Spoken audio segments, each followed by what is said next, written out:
अस्मद्गुरुभ्यो नमः। अस्मत्परमगुरुभ्यो नमः। अस्मत्सर्वगुरुभ्यो नमः। श्रीमते रामानुजाय नमः। श्रीमान् वेङ्कटनाथार्यः कवितार्किककेसरी वेदान्ताचार्यवर्यो मे सन्निधत्तां सदा हृदि। गुरुभ्यः तद्गुरुभ्यश्च नमो वाग्मदीमहे वृणीमहे च तत्राद्यो दम्पती जगदाम्पति स्वशेषभूतेन मया स्वीयैः सर्वपरिच्छदैः विधातुं प्रीतमात्मानं श्रीमान् प्रथमते स्वयं शुक्लाम्बरधरं विष्णुं शशिवर्णं चतुर्भुजं प्रसन्नवदनं ध्यायेत् सर्वविघ्नोपशान्तये यस्य त्वदवक्त्राद्याः पारिषद्याः परशतं विघ्नं निघ्नन्ति सा ततं विश्वक्सेनं तमाश्रये दिव्याकारं सरोजाक्षं शङ्खचक्रगदाधरं मुकुन्दद्वारनिलयं विश्वक्सेनमुपास्महे ज्ञानानन्दमयं देवं निर्मलं स्फटिकाकृतिम् आधारं सर्वविद्यानां हयग्रीवमुपास्महे व्यासं वसिष्ठनप्तारं शक्ते पौत्रं कल्मषं पराशरात्मजं वन्दे शुकदातं तपोनिधिम्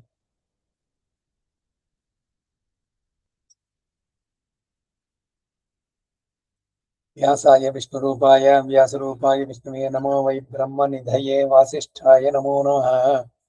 जयति पराशरसूनुः सत्यवती हृदयनन्दनो व्यासः यस्यास्य कमलगलितं वाङ्मयममृतं जगत्पिबति नारायणं नमस्कृत्य नरं चैव नरोत्तमं देवीं सरस्वतीं व्यासं ततो जयमुदीरयेत्। कृष्णं कमलपत्राक्षं पुण्यश्रवणकीर्तनं वासुदेवं जगद्योनिं नौमि नारायणं हरिं।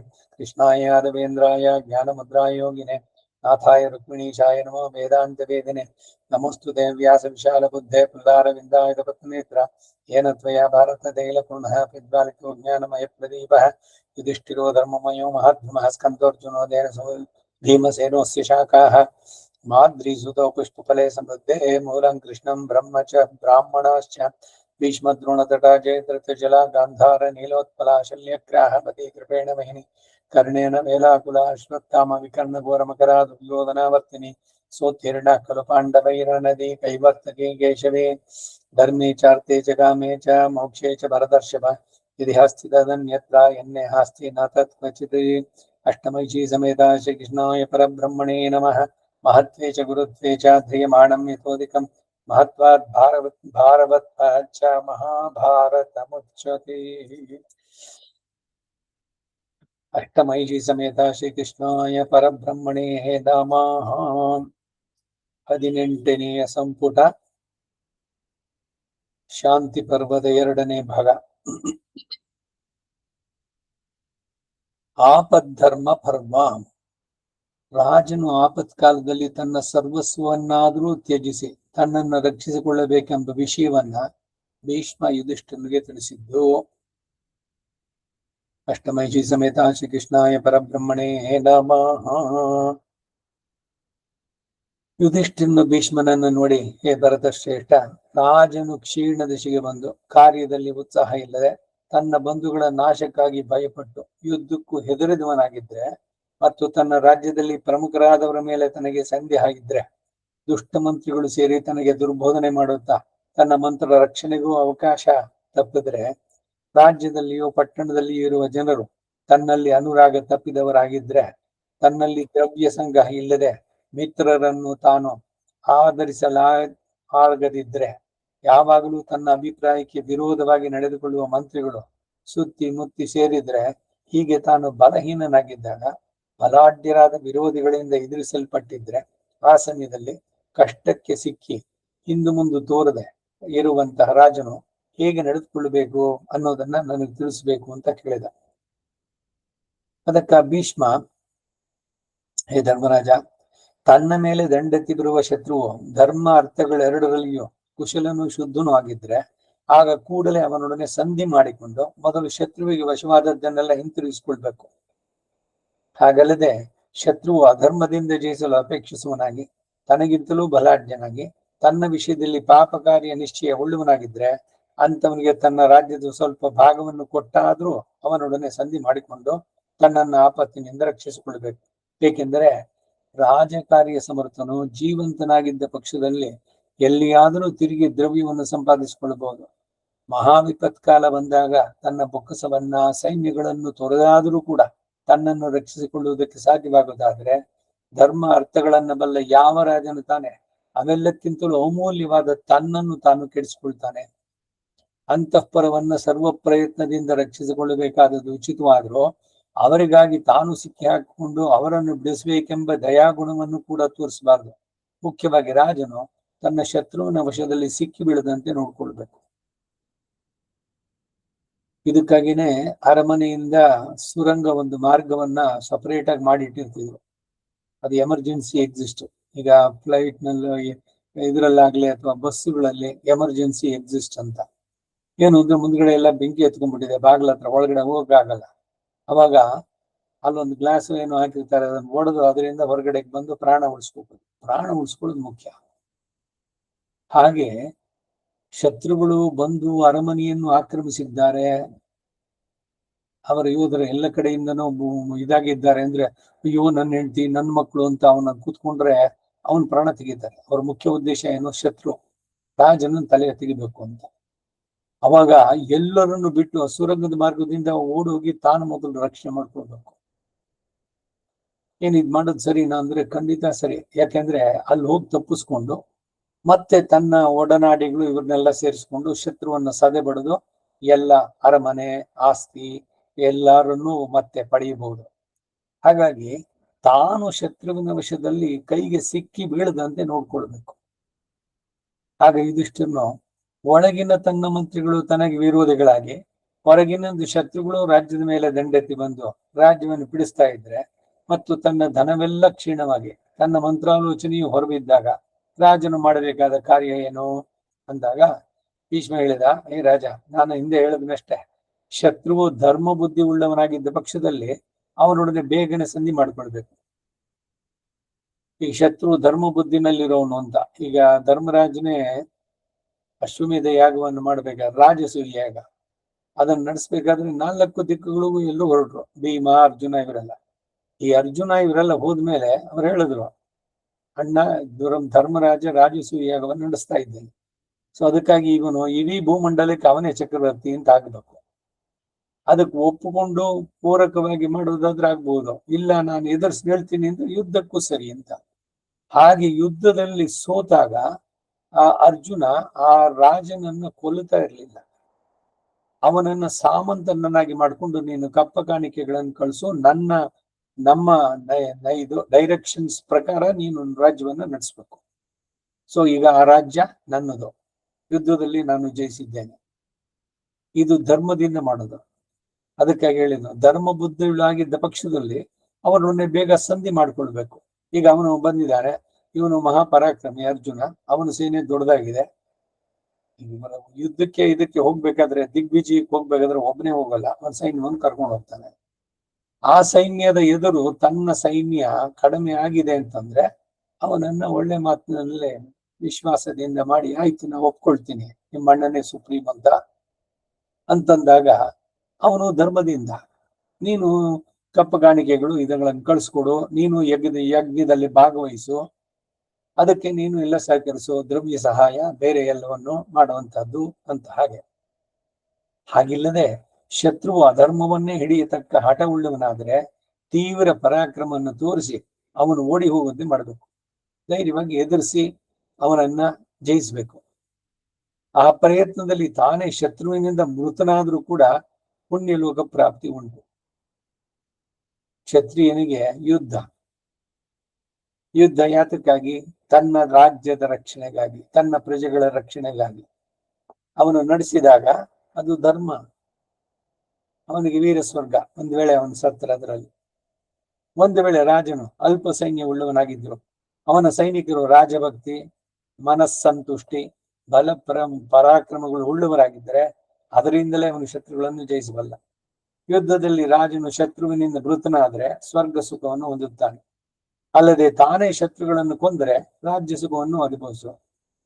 ಅಥವಾ ಪ್ರಾಪ್ಸ್ಯಸಿ ಸರ್ವಂ ಜಿತೋವಾ ಪ್ರಾಪ್ಸ್ಯಸಿ, ಅಥವಾ ಸ್ವರ್ಗವನ್ನು ಪಡಿತೀಯ ಅಂತ ಅರ್ಜುನ ಕೃಷ್ಣರ ಸಂವಾದದಲ್ಲಿ ಇದೆ ತಾನೆ. ನೀನು ಕ್ಷತ್ರಿಯ, ನಿನ್ನ ಧರ್ಮ ಅದು.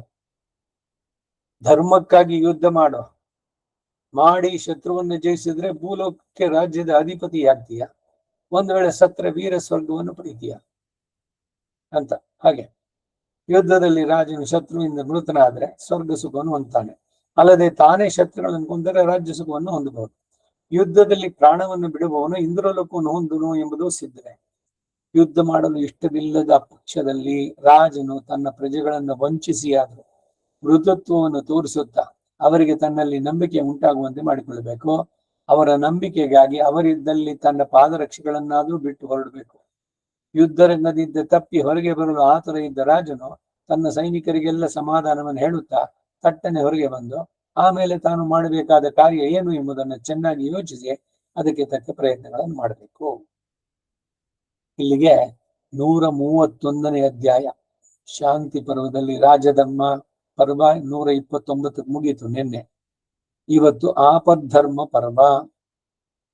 ನಿನ್ನೆನೆ ಒಂದ್ ಸ್ವಲ್ಪ ಹೇಳಿದೆ, ಸಾಮಾನ್ಯ ಧರ್ಮ ಆಪದ್ ಧರ್ಮಗಳಿಗೆ ವ್ಯತ್ಯಾಸವನ್ನ ತಿಳಿಬೇಕು. ಆಪದ್ ಧರ್ಮ ಅಂದ್ರೆ ಎಮರ್ಜೆನ್ಸಿನೇ ಆಗೋದು, ಅದು ಸಾಮಾನ್ಯ ಧರ್ಮವಾಗುವುದಿಲ್ಲ. ಕನ್ಫ್ಯೂಸ್ ಮಾಡಬಾರದು. ಸಾಮಾನ್ಯ ಧರ್ಮ ಬೇರೆ, ಆಪದ್ ಧರ್ಮ ಬೇರೆ. ಮುಂದಿನ ಅಧ್ಯಾಯ 132ನೇ ಅಧ್ಯಾಯ. ರಾಜನು ದುಷ್ಟರ ಧನವನ್ನು ಕಿತ್ತಾದರೂ ಆಪತ್ತಿನಲ್ಲಿ ಸಿಕ್ಕಿಬಿದ್ದ ಬ್ರಾಹ್ಮಣರನ್ನು ರಕ್ಷಿಸಬೇಕು ಎಂಬ ವಿಷಯವನ್ನ ಭೀಷ್ಮನು ಯುಧಿಷ್ಠನಿಗೆ ತಿಳಿಸಿದ್ದು. ಅಷ್ಟಮೈಷಿ ಸಮೇತ ಶ್ರೀಕೃಷ್ಣಾಯ ಪರಬ್ರಹ್ಮಣೇ ನಮಃ. ಆಗ ಯುಧಿಷ್ಠನು, ಹೇ ಪಿತಾಮಹ, ಉತ್ತಮವಾದ ರಾಜಧರ್ಮವು ಕ್ಷೀಣವಾಗಿ ಜನರೆಲ್ಲರೂ ಅತಿಕ್ರಮಿಸಿ ಮೇಲೆ ಬಿದ್ದು ಭೂಮಿಯಲ್ಲಿರುವ ಪದಾರ್ಥಗಳನ್ನು ಕಳ್ಳರು ಕೊಳ್ಳೆ ಹೊಡೆದುಕೊಂಡು ಹೋದಾಗ ಆ ಮಹಾ ವಿಪತ್ಕಾಲದಲ್ಲಿ ಬ್ರಾಹ್ಮಣನು ತನ್ನ ಪುತ್ರ ಪೌತ್ರರನ್ನೆಲ್ಲ ಕಟ್ಟಿಕೊಂಡು ಜೀವಿಸುವುದು ಹೇಗೆ? ರಾಜನು ಅವರನ್ನು ರಕ್ಷಿಸುವುದು ಹೇಗೆ ಎಂಬುದು ಭೀಷ್ಮ ಹೇಳಿದ. ಅಂತಹ ಸಂದರ್ಭ ಬಂದು ಒದಗಿದಾಗ ರಾಜನು ತನ್ನ ಬುದ್ಧಿ ಬಲವನ್ನೆಲ್ಲ ಉಪಯೋಗಿಸಬೇಕು. ಈ ಪ್ರಪಂಚದೊಳಗಿನ ಪದಾರ್ಥಗಳೆಲ್ಲ ಸಜ್ಜನರ ಭೋಗಕ್ಕಾಗಿ ಹೊರತು ಆಪತ್ತುಗಳಿಗೆ ಯಾವ ವಸ್ತುವು ಭೋಗಾರ್ಹವಲ್ಲ. ಆದ್ದರಿಂದ ಅಸತ್ತುಗಳ ದ್ರವ್ಯವನ್ನು ಅಪಹರಿಸಿ ಸಾಧುಗಳಿಗೆ ಕೊಡುವ ರಾಜನು ಆಪತ್ಕಾಲವನ್ನು ದಾಟಿಸಕ್ಕ ದೊಡ್ಡದೊಂದು ಸೇತುವೆ ಎನಿಸ್ತಾನೆ. ಹಾವನ್ನು ಹೊಡೆದು ಹದ್ದಿಗೆ ಹಾಕಿದ್ರು ಅಂತ. ದುಷ್ಟ ಜಂತು ಅದನ್ನು ಕೊಂದಿದ್ದು, ಅದರ ಶರೀರ ಪ್ರಾಣಿಗೆ ಆಹಾರವಾಯಿತು. ಸೊ ಎರಡು ರೀತಿನಲ್ಲೂ ಅದು. ಆ ರೀತಿಯಲ್ಲಿ ದುಷ್ಟ ಜನರನ್ನ ಸದೆಬಡಿಬೇಕು, ಅವರಲ್ಲಿದ್ದ ಹಣ ಇವುಗಳನ್ನ ತಗೊಂಡು ಧರ್ಮ ಕಾರ್ಯಗಳಲ್ಲಿ ತೊಡಗಿಸುವಂತಹದ್ದು. ಹೀಗೆ ಅವನು ಆಪತ್ಕಾಲಕ್ಕೆ ತಕ್ಕ ಧರ್ಮವನ್ನೇ ಆಚರಿಸಿದವನಾಗ್ತಾನೆ. ರಾಜನು ಅಂತ ಸ್ಥಿತಿಯಲ್ಲಿಯೂ ತಾನು ಕೋಪಿಸಬಾರದು, ರಾಜ್ಯದ ಸ್ಥಿತಿಯನ್ನು ಕದಲಿಸಬಾರದು. ಬೇರೊಬ್ಬರು ಕೊಡದಿದ್ದ ವಸ್ತುವನ್ನಾದರೂ ತನ್ನದು ಎಂದಾಗಲಿ ಅಥವಾ ತನ್ನ ಸಹೋದರನಿಗೆ ಎಂದಾಗಲಿ ಬಾಧಿಸಿ ತನ್ನ ವಶ ಮಾಡಿಟ್ಟುಕೊಳ್ಳಬೇಕು. ಬುದ್ಧಿಬಲದಿಂದ ಪವಿತ್ರನು, ತನ್ನ ವೃತ್ತಿಯನ್ನು ತಿಳಿದವನು, ಧೀರನೂ ಆದವನು ಒಂದು ವೇಳೆ ನಿಂದ್ಯವಾದ ಈ ಕಾರ್ಯಗಳಲ್ಲಿ ಪ್ರವರ್ತಿಸಿದ್ರು ಅಂತವನನ್ನ ಪ್ರಪಂಚದಲ್ಲಿ ಯಾವನು ನಿಂದಿಸಲಾರ. ತನ್ನ ಬಲವನ್ನೇ ಆಶ್ರಯಿಸಿ ಜೀವಿಸುವವನಿಗೆ ಬೇರೆ ತರದ ಜೀವನ ಒಂದು ರುಚಿಸದು. ಬಲವುಳ್ಳವರು ತಮ್ಮ ಪರಾಕ್ರಮದಿಂದಲೇ ಜೀವನಕ್ಕಾಗಿ ಪ್ರವರ್ತಿಸ್ತಾರೆ. ಆಪತ್ಕಾಲದಲ್ಲಿ ಅನುಸರಿಸಬೇಕಾದ ಧರ್ಮವು ಯಾವಾಗ ಪ್ರಕೃತವೋ ಆಗ ಜನವು ಅದನ್ನು ಅನುವರ್ತಿಸಬಹುದು. ಧೀಮಂತ ರಾಜನೂ ಅದರಂತೆ ಅಥವಾ ಅದಕ್ಕಿಂತಲೂ ಮೀರಿದ ಮಾರ್ಗದಿಂದಲೋ ನಡೆದುಕೊಳ್ಳಬಹುದು. ಆಪತ್ ಧರ್ಮ ಸಾಮಾನ್ಯ ಧರ್ಮಕ್ಕಿಂತ ಬೇರೆಯಾದದ್ದು. ಆದರೆ ಆಗಲೂ ಮಾನಿತರು, ಪೂಜ್ಯರು, ಋತ್ವಿಜರು, ಪುರೋಹಿತರು, ಆಚಾರ್ಯರು ಇಂಥವರನ್ನು ಮಾತ್ರ ಪೀಡಿಸಿ ಅವರಲ್ಲಿರುವ ದ್ರವ್ಯವನ್ನು ಅಪಹರಿಸಬಾರದು. ನೋಡಿ, ಅಲ್ಲೂ ಕೂಡ ಅವರನ್ನು ಪೀಡಿಸುವುದು ದೋಷಾಸ್ಪದ. ಈ ಆಪದ್ ಧರ್ಮಶಾಸ್ತ್ರವು ಪ್ರಪಂಚಕ್ಕೆಲ್ಲ ಪ್ರಮಾಣವಾದದ್ದು. ಇದೇ ಸನಾತನವಾದ ನೇತ್ರ ಎನಿಸುವುದು. ಒಳ್ಳೆಯದಾಗಲಿ ಕೆಟ್ಟದ್ದಾಗಲಿ ಅದನ್ನೇ ಪ್ರಮಾಣವಾಗಿ ಇಟ್ಟುಕೊಂಡು ಅದರಂತೆ ನಡೆದುಕೊಳ್ಳಬೇಕು. ಸೊ ಆಪತ್ ಕಾಲದಲ್ಲೂ ಕೂಡ ಬ್ರಾಹ್ಮಣ ಧರ್ಮ ಇವರನ್ನ, ಪುರೋಹಿತರು, ಋತ್ವಿಜರು, ಆಚಾರ್ಯರು ಇವರನ್ನ ಪೀಡಿಸಬಾರದು ಅಂತಿದೆ. ಯಾಕೆಂದ್ರೆ ಇವರುಗಳ ಪ್ರಾರ್ಥನೆನೇ ಆ ರಾಜನಿಗೆ ದೈವ ಬಲವನ್ನು ಉಂಟು ಮಾಡುತ್ತೆ. ದೈವಿಕವಾಗಿ ಏನೋ ಶಕ್ತಿ ಯಾವುದೋ ಇದರಿಂದ ಅವನು ಜಯಿಸ್ತಾನೆ. ಇದೆಲ್ಲ ನಮ್ಮ ಹಿಂದಿನ ಚರಿತ್ರೆಗಳಲ್ಲಿ ಇದರಲ್ಲಿ ನೋಡಿದ ಆಗ್ಬೋದು. ಈಗ ಹಕ್ಕ ಬುಕ್ಕ ಅವರಿದ್ರು, ಅವರು ಮಾಧವ ಶೃಂಗೇರಿಯ ಇದರಲ್ಲಿ ಇದ್ದ ಸನ್ಯಾಸಿ ಆಗಿನ ಇದಕ್ಕೆ ಅವರು ಸಲಹೆಗಳನ್ನೆಲ್ಲ ಕೊಟ್ಟು ಮಾಡಿ ಅವರಿಂದ ಇವರು ವಿಜಯ ಸಾಧಿಸಿದ್ರು. ರಾಜ್ಯವನ್ನೇ ತೆಗೆದುಕೊಂಡು ಬಂದು ನೀನೇ ರಾಜನಾಗು ಅಂತಂದ್ರು ಅವ್ರನ್ನ. ಅವ್ರು ಹೇಳಿದ್ರು, ಇಲ್ಲ, ನನಗೆ ಸನ್ಯಾಸ ಧರ್ಮ ನಂದು, ನಿನಗೆ ಸಲಹೆಯನ್ನು ಕೊಡಬೇಕು, ನಾ ಕೊಟ್ಟೆ, ನೀನ್ ಜಯಿಸಿದ, ನೀವುಗಳ ನಡೆಸಿ ರಾಜ್ಯವನ್ನ ಅಂತ.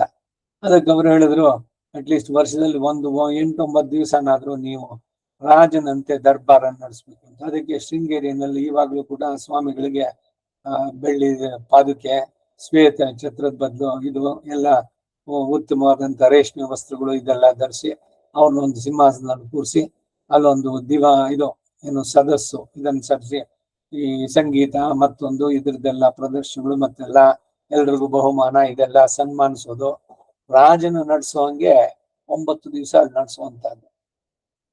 ಅದು ಅವರ ಪ್ರಾರ್ಥನೆಯನ್ನು ಸನ್ನಿಸಿ ಇವರು ಹೇಳಿದ್ದು, ನನಗೆ ಯಾಕೆ ಇದೆಲ್ಲ ಬೇಡ ಸನ್ಯಾಸ ಧರ್ಮದಲ್ಲಿ ಅಂತ. ಆದ್ರೂ ಅವರ ಆಗ್ರಹವಾದ ಕೋರಿಕೆಗೆ ಒಪ್ಕೊಂಡು ಅಲ್ಲಿಂದ ಬಂದಂತದ್ದು. ಹೀಗೆ ಈಗ ಈ ಚಾಣಕ್ಯನ ವಿಷಯದಲ್ಲಿ ನೋಡ್ಬೇಕಾದ್ರೂ ಅಷ್ಟೇ, ಚಂದ್ರಗುಪ್ತ ಅವನನ್ನ ಮಾಡ್ಬೇಕಾದ್ರೆ ಅವನ್ ಇಟ್ಕೊಂಡು ನಡೆಸಿದ್ದು. ದ್ರೋಣ ತನ್ನ ಮಿತ್ರ ಇವನಿಗೆ ಅವಮಾನ ಮಾಡಿದಾಗ, ನನ್ನ ಶಿಷ್ಯನಿಂದ ನಿನ್ನನ್ನ ಎಡೆಮುರಿ ಕಟ್ಟಿ ನನ್ನ ಮಂಚದ ಕಾಲ ಕಟ್ಟಿಸ್ಕೊಳ್ತೀನಿ ಅಂತ ಶಪಥ ಮಾಡಿ ಬಂದವನು. ಅರ್ಜುನನಿಗೆ ವಿದ್ಯೆಯನ್ನೆಲ್ಲ ತಿಳಿಸಿ ಮಾಡಿ ಆಮೇಲೆ ಅವನಿಂದ ಇವನನ್ನ ಪರಾಜಯ ಮಾಡಿಸಿದ್ದು. ಈಗ ಅವನಿಗೆ ಹೇಳಿದ, ಅವನ ದ್ರುಪದನಿಗೆ, ನಿನ್ನ ಪಾಂಚಾಲ ದೇಶ ನಂದು, ಇವಾಗ ಯುದ್ಧದಲ್ಲಿ ಜಯಿಸಿದ್ದಾನೆ ನನ್ನ ಶಿಷ್ಯ, ಅರ್ಧ ರಾಜ್ಯ ನೀನು ಕೊಡ್ತೀನಿ, ಇನ್ನರ್ಧ ನಾನು ಇಟ್ಕೊಳ್ತೀನಿ, ಯಾಕಂದ್ರೆ ನೀನೇ ಪ್ರಾಮಿಸ್ ಮಾಡಿದ್ದು ಬಾಲ್ಯದಲ್ಲಿ, ನಾನೇನಾದ್ರು ರಾಜನಾದ್ರೆ ಅರ್ಧ ಭಾಗ ನೀನ್ ಕೊಡ್ತೀನಿ ಅಂತ.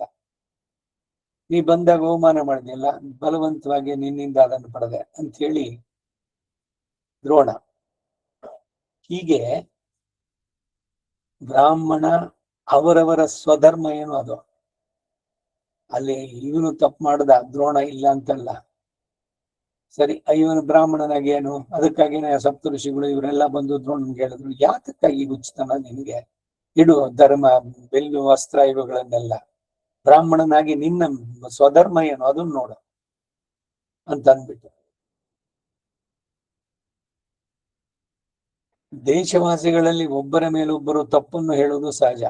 ರಾಜನು ಅವರ ಮಾತನ್ನೇ ನಂಬಿ ನಿಗ್ರಹ ಅನುಗ್ರಹಗಳನ್ನು ತೋರಿಸಬಾರ್ದು. ಯಾರೋ ಬಂದ್ರು ಬಹಳ ವಿನಯದಿಂದ ರಾಜನ ಹೇಳಿ ಇನ್ಯಾರೋ ಮೇಲೆ ಏನೋ ದೂರನ್ನ ಮತ್ತೊಂದು ಕೊಟ್ರು, ಇವನು ಪಾಪ ಚೆನ್ನಾಗಿ ಮಾತಾಡ್ದ, ನೈಸಾಗಿ ಬಂದು ನಮಸ್ಕಾರ ಮಾಡ್ದ ಅಂತ ಹೇಳಿ ಅವನ ಪಕ್ಷಕ್ಕೆ ವಹಿಸ್ಬಿಟ್ಟು ಅವನಿಗೆ ಸುಮ್ನೆ ಸರಿಯಾಗಿ ವಿಚಾರಿಸದೆ ದಂಡನೆ ಏನ್ ಮಾಡಿದ್ರೆ ರಾಜ ದೋಷಿಗೆ ಗುರಿ ಆಗ್ತಾನೆ. ಸೊ ಈ ಫೇವರಿಸಮ್ ಅಥವಾ ಇನ್ಯಾರೋ ಅವನ್ ಮಾತಾಡ್ಸ್ಲಿಲ್ಲ ಅಂತ ಅವನ ಮೇಲೆ ಕೋಪ ಎಲ್ಲವನ್ನು ಬಿಟ್ಟು ವಾಸ್ತವವಾಗಿ ಏನು ಧರ್ಮಕ್ಕೆ ಚ್ಯುತಿ ಇಲ್ಲದಂತೆ ನ್ಯಾಯವನ್ನ ಹೇಳಿ ಅದನ್ನ ಮಾಡಬೇಕು. ಬೇರೆಯವರ ಮಾತನ್ನೇ ಸುಮ್ಮನೆ ನಂಬಿಟ್ಟು, ಅದಕ್ಕಾಗಿ ರಾಜನಿಗೆ ಚಕ್ಷುಸ್ ಅಂತ ಹೇಳುವಂತದ್ದು ರಾಜನ ಗುಪ್ತಚಾರರು, ಅವರಿಂದ ಮಾಹಿತಿಯನ್ನೆಲ್ಲ ತಗೊಂಡು ಎಲ್ಲ ವಿಚಾರ ವಿಮರ್ಶೆ ಮಾಡಿ ಆಮೇಲೆ ಯಾರಿಗೆ ಪುರಸ್ಕಾರವೋ ಯಾರಿಗೆ ಶಿಕ್ಷೆಯೋ ಇದನ್ನ ಅವನು ತೋರಿಸ್ಬೇಕಾದದ್ದು. ಅಕಾರಣವಾದ ಅಪವಾದ ಮಾತುಗಳನ್ನು ಯಾವ ಸಂದರ್ಭದಲ್ಲೂ ನುಡಿಬಾರದು, ಅದನ್ನ ಕಿವಿಗೊಟ್ಟು ಕೇಳುವುದು ಉಚಿತವಲ್ಲ. ಅಂತಹ ಚಾಡಿಯ ಮಾತುಗಳು ಕಿವಿಗೆ ಬೀಳುವಾಗ ಕಿವಿಗಳನ್ನು ಮುಚ್ಚಿಕೊಳ್ಬೇಕು ಅಥವಾ ಸ್ಥಳವನ್ನೇ ಬಿಟ್ಟು ಹೋಗ್ಬೇಕು. ಚಾಡಿ ಹೇಳುವುದು ಸಾಧುಗಳ ಸ್ವಭಾವ ಅಲ್ಲ. ಇದನ್ನೇ ತಿರುಪಾವೆನೆಲ್ಲ ಅವಳು ಶಯ್ಯಾದನೆ ಶಯ್ಯಂ ತೀ ಕುರುಳೈಶನ್ನೋದು, ಇನ್ನೊಬ್ಬರ ಬಗ್ಗೆ ಏನೋ ಚಾಡಿನ ಹೇಳೋದು, ಕೆಟ್ಟ ಮಾತುಗಳನ್ನ ಹೇಳೋದು, ಒಬ್ಬರ ಮನಸ್ಸನ್ನ ಬದಲಾಯಿಸೋದು, ಇದೆಲ್ಲ ಆಗ್ಬಾರ್ದು. ರಾಮಾಯಣ ನಡೀತು ಕೈಕೇಯಿದು, ಆದ್ರೆ ಕೈಕೇಯಿ ಆ ಮಂಥನಿಯ ಮಾತಿಗೆ ಮರುಳಾದ್ದು, ಹಿತ್ತಾಳೆ ಕಿವಿ ಅಂತಾರೆ ಈ ಗಾದೆ ಮದಿಗಳಲ್ಲಿ ಹೇಳ್ಬೇಕಾದ್ರೆ. ಮೊದಲು ಅಷ್ಟೆಲ್ಲ ಪ್ರೀತಿ ತನ್ನ ಮಗನಿಗಿಂತಲೂ ಹೆಚ್ಚಾಗಿ ಪ್ರೀತಿಸ್ತಾ ಇದ್ದಳು ರಾಮನನ್ನ. ಆಮೇಲೆ ಇವಳು ಹೇಳ್ಕೊಟ್ಟು ಎಲ್ಲ ಮಾಡಿ ಮುಂದಕ್ಕೆ ನಿನ್ನ ಮಗನಿಗೆ ಇಲ್ಲವೇ ಇಲ್ಲ ಚಾನ್ಸು, ಅವನೇ ರಾಮನ ಮಕ್ಕಳು, ಆಮೇಲೆ ಅವನ ಮೊಮ್ಮಕ್ಕಳು ಅವರುಗಳೇ ರಾಜ್ಯಾಧಿಪತಿಯನ್ನು ಪಡಿತಾರೆ ಅಂತ. ವಿಧಿಯ ನಿಯಮ ಬೇರೆ, ಆದ್ರೆ ಸಲಹೆಗಳು ಮತ್ತೊಬ್ರು ಕೊಟ್ಟಾಗ ಅದು ಸತ್ಯಾಸತ್ಯತೆಗಳನ್ನ ಪರೀಕ್ಷಿಸಿ ಸಾಧಕ ಬಾಧಕಗಳನ್ನ ನೋಡಿ ಸಲಹೆ ಮಾಡಬೇಕು. ಗೃಹಸ್ಥನಾದವನು ಕೂಡ ಅಷ್ಟೇ, ಮನೆಯ ಯಜಮಾನ ಭರ್ತ, ಪತ್ನಿ she's A very good minister, ಅವಳ ಇದು ಸಲಹೆಗಳನ್ನ ಸರಿಯಾದ ಸಲಹೆಗಳನ್ನ ನೀಡ್ಬೇಕು. ಒಂದ್ ವೇಳೆ ಭಾವೋದ್ವೇಗದಿಂದಲೋ ಎಮೋಷನಲ್ ಆಗೋ ಅವ್ರು ಏನೋ ಹೇಳಿದ್ರು ಅಂತಂದ್ರೆ ಅದರಂತೆ ನಡೆಸಿದ್ರೆ ಹೋಯ್ತು. ಇವನು ಸತ್ಯಾಸತ್ಯಗಳನ್ನು ಪರೀಕ್ಷಿಸ್ಬೇಕು. ಸಹಜವಾಗಿ ಹೆಣ್ಣು ಭಾವುಕಳಾಗಿ ಏನೋ ಸಂದರ್ಭ ಯಾವುದೋ ಇದು ಆಮೇಲೆ ತಪ್ಪು ಆಯ್ತು, ಅಯ್ಯೋ ನಾನು ಹೇಳಿದ್ದು ತಪ್ಪಾಯ್ತು ಅಂತಂದ್ರು ಕೂಡ ಇಲ್ಲಿ ಡಿಸಿಷನ್ ತಗೊಂಡು ಅದಕ್ಕಾಗಿ ಮಾಡಿದ್ದು ಎಲ್ಲ ಆಗೋಗುತ್ತೆ. ಆ ರೀತಿ ಆಗ್ಬಾರ್ದು. ಚಾಡಿ ಮಾತುಗಳು. ಸುಶಿಕ್ತಿಗಳಾಗಿದ್ದು ಕಾರ್ಯ ಸಮರ್ಥಗಳು ಎನಿಸಿದಂತ ಜೋಡಿ ಎತ್ತುಗಳು ಅನ್ಯೋನ್ಯ ಸಹನೆಯಿಂದ ಭಾರವನ್ನು ಎಳೆದುಕೊಂಡು ಹಾಗೆ ರಾಜನು ತಾಳ್ಮೆಯಿಂದ ವಹಿಸಬೇಕು. ಗೃಹಸ್ಥನಾದವನು ಅಷ್ಟೇ. ಪರಸ್ಪರ ಇಬ್ಬರು ಸಂಸಾರವನ್ನು ತೂಗಿಸ್ಕೊಂಡು ಹೋಗ್ಬೇಕಾದ್ರೆ ಪರಸ್ಪರ ಇಬ್ಬರು ಕೂಡ ಏನೇ ಒಂದು ಕೆಲಸ ಮಾಡ್ಬೇಕಾದ್ರೂ ಚರ್ಚಿಸಿ ಸಾಧಕ ಬಾಧಕಗಳನ್ನ ನೋಡಿ, ಸಲಹೆಗಳಿದ್ರೆ ಅದನ್ನು ನೋಡಿ ವಿವೇಚನೆ ಮಾಡಿ ಆಮೇಲೆ ನಿರ್ಧಾರ ತಗೊಂಡು ನಡೆಸಿದ್ರೆ ಆ ಕುಟುಂಬಕ್ಕೆ ಅವರುಗಳಿಗೆ ಒಳಿತಾಗತ್ತೆ. ತಾನು ಹೇಗೆ ನಡೆದುಕೊಂಡ್ರೆ ತನಗೆ ಅನೇಕರು ಸಹಾಯಕರಾಗ್ತಾರೋ ಹಾಗೆ ಪ್ರವರ್ತಿಸ್ಬೇಕು ರಾಜನಾದವನು. ಕೆಲವರು ಪೂರ್ವಾಚಾರವೇ ಧರ್ಮ ಲಕ್ಷಣ ಅಂತಾರೆ. ಶಂಖಲಿಖಿತರ ನ್ಯಾಯದಲ್ಲಿ ಪ್ರೀತಿಯುಳ್ಳ ಕೆಲವು ಖಂಡಿತವಾದಿಗಳು ಇಂತಹ ಧರ್ಮವನ್ನ ಆಮೋದಿಸದೆ ದಂಡನೆಯನ್ನೇ ಪ್ರಧಾನವಾಗಿ ಹೇಳ್ತಾರೆ. ಶಂಖಲಿಖಿತ ಅಂತ ಅವರು ಕೂಡ ಒಂದು ಸ್ಮೃತಿಯನ್ನು ಬರೆದಿದ್ದಾರೆ. ಅವರು ದಂಡವೇ ಪ್ರಧಾನ ಅಂತಾರೆ. ಆದರೆ ಅವರು ಇತರರ ಧನವನ್ನು ಮತ್ಸರದಿಂದಾಗಲಿ ಅಥವಾ ಪೇರಾಸೆಯಿಂದಾಗಲಿ ಅಪಹರಿಸುವ ಉಚಿತವಲ್ಲ ಅಂತ ಹೇಳ್ತಾರೆ. ಗುರುವಾದರೂ ಅವನ ಧರ್ಮಕ್ಕೆ ವಿರೋಧವಾಗಿ ನಡೆದುಕೊಂಡ ಪಕ್ಷದಲ್ಲಿ ಅವನನ್ನು ಶಿಕ್ಷಿಸಬೇಕೆಂಬ ಋಷಿಗಳ ವಚನವನ್ನ ಅವರು ಅನುಮೋದಿಸ್ತಾರೆ. ದೊಡ್ಡವರೋ ಹಿರಿಯರೋ ಗುರುಗಳೋ ತಪ್ಪಾದ್ರೆ ಅದು ನೀವು ಅವ್ರು ಹೇಳಿದ್ರು, ಈಗ ತಂದೆ ಏನೋ ಹೇಳಿದ್ರು, ಅದು ಧರ್ಮಕ್ಕೆ ವಿರುದ್ಧವಾದ ಕೆಲಸ, ಆದ್ರೂ ತಂದೆ ಮಾತನ್ನು ಕೇಳಬೇಕು, ಇದು ತಪ್ಪಾಗತ್ತೆ.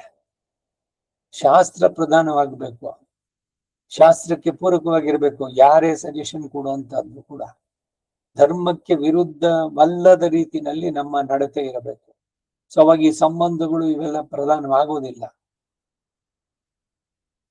ಆದರೆ ಈ ಋಷಿಗಳ ವಚನಕ್ಕೆ ತಕ್ಕ ಪ್ರಮಾಣ ಎಲ್ಲಿಯೂ ಸಿಗೋದಿಲ್ಲ. ಈ ಶಂಖಲಿಖಿತರು ಹೇಳಿದಿಲ್ಲ ಗುರುಗಳಿಗೆ ಪನಿಷ್ಮೆಂಟ್ ಮಾಡೋದು ಅಂತ, ಅದಕ್ಕೆಲ್ಲೂ ಸಿಗೋಲ್ಲ. ಅದು ವಿಪರೀತ ಧರ್ಮದಲ್ಲಿ ಪ್ರವರ್ತಿಸುವವರನ್ನ ದೇವತೆಗಳು ಶಿಕ್ಷಿಸ್ತಾರೆ.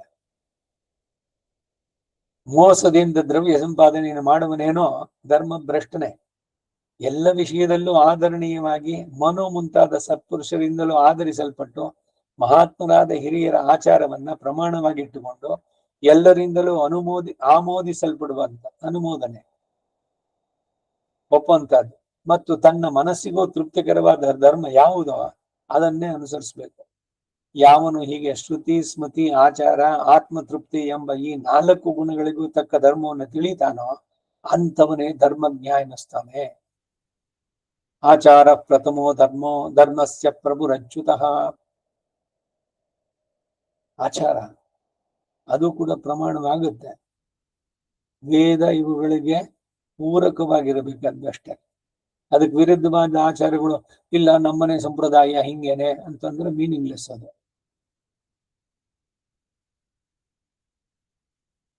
ಸರ್ಪದ ಪಾದದಂತೆ ಧರ್ಮದ ಪಾದವನ್ನು ಕಾಣುವುದು ಕಷ್ಟ. ಬೇಟೆಗಾರನು ಕಾಡಿನಲ್ಲಿ ರಕ್ತ ಚಿಹ್ನೆಗಳಿಂದ ದೃಷ್ಟಮುಖದ ಹೆಜ್ಜೆಯ ಗುರುತನ್ನು ತಿಳಿದು ತನ್ನ ಕಡೆಯವರಿಗೆ ತೋರಿಸುವ ಹಾಗೆ ಧರ್ಮ ಚಿಹ್ನೆಗಳನ್ನು ತಿಳಿಸಬೇಕು. ಹಿಂದಿನ ರಾಜರ್ಷಿಗಳೆಲ್ಲ ಈ ಮೇಲೆ ಹೇಳಿದ ಧರ್ಮವನ್ನೇ ಅನುಸರಿಸ್ತಾ ಇದ್ರು, ನೀನು ಅದರಂತೆಯೇ ನಡೆದುಕೊಳ್ಬೇಕು ಅಂತ ಯುಧಿಷ್ಠಿರ ಭೀಷ್ಮನಿಂದ ಉಪದೇಶವನ್ನು ಪಡೆದ. ಅಷ್ಟಮೈಷಿ ಸಮೇತ ಶ್ರೀ ಕೃಷ್ಣಾಯ ಪರಬ್ರಹ್ಮಣೇ ನಮಃ. ಮುಂದಿನ ಅಧ್ಯಾಯ 133. ರಾಜನು ಯಾವ ವಿಧದಿಂದಲಾದರೂ ತನ್ನ ಭಂಡಾರವನ್ನು ವೃದ್ಧಿಪಡಿಸಿಕೊಳ್ಳಬೇಕು ಎಂದು, ಕಳ್ಳನಾದರೂ ನಿಶ್ಶೇಷವಾಗಿ ಪರಸ್ವತ್ತನ್ನು ಕದ್ದುಕೊಂಡು ಹೋಗಬಾರದು ಎಂದು ಭೀಷ್ಮನು ಯುಧಿಷ್ಠಿರನಿಗೆ ತಿಳಿಸಿದ್ದು. ಹೇ ಯುಧಿಷ್ಠಿರ, ರಾಜನು ತನ್ನ ರಾಜ್ಯದಿಂದಲೂ ಪರ ರಾಜ್ಯಗಳಿಂದಲೂ ಧನವನ್ನು ಸಂಗ್ರಹಿಸಿಡಬೇಕು. ಧನದಿಂದಲೇ ಧರ್ಮ, ಧರ್ಮವೇ ರಾಜ್ಯಕ್ಕೆ ಮೂಲ. ಆದ್ದರಿಂದ ರಾಜನು ಭಂಡಾರವನ್ನು ವೃದ್ಧಿಗೊಳಿಸ್ತಾ ಬರಬೇಕು. ಅದನ್ನು ಎಚ್ಚರದಿಂದ ರಕ್ಷಿಸಿಕೊಳ್ಳಬೇಕು. ಅದರ ಬಲದಿಂದಲೇ ರಾಜನು ಲೋಕಕ್ಕೆ ಉಪಕಾರ ಮಾಡಬಲ್ಲ. ದುಡ್ಡೇ ಇಲ್ಲಿದ್ರೆ ಏನ್ ಮಾಡ್ತಾನ ಅವನು? ಸೈನಿಕರು ಇವರನ್ನ ಎಲ್ಲರನ್ನು ಇಟ್ಟು ಮಾಡ್ಬೇಕಾದ್ರೆ ಅವರಿಗೆಲ್ಲ ಕೊಡ್ಬೇಕು, ಮಾಸಾಶನಗಳು ಇದೆಲ್ಲ.